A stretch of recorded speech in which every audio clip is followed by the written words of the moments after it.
Salut, si tu kiffes mes vidéos, n'hésite surtout pas à t'abonner, à activer la cloche et à lâcher un like. Merci.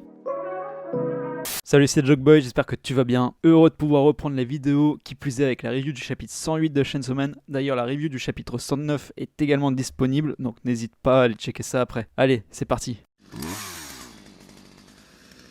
Le chapitre s'ouvre sur Mitaka qui demande à Yoru de lui expliquer comment fabriquer une arme. Elle transforme donc son uniforme en épée et affronte Yuko. Seulement le combat a l'air perdu d'avance avec une arme aussi faible. Cependant l'arme est plus puissante qu'elle n'en a l'air, et Yuko est vaincue sur le coup. Elle est sur le point de mourir mais Mitaka désire qu'elle survive. C'est alors qu'une fille apparaît pour la sauver puisque c'est sa petite sœur qui le demande. Yuko revient donc à la vie encore plus forte.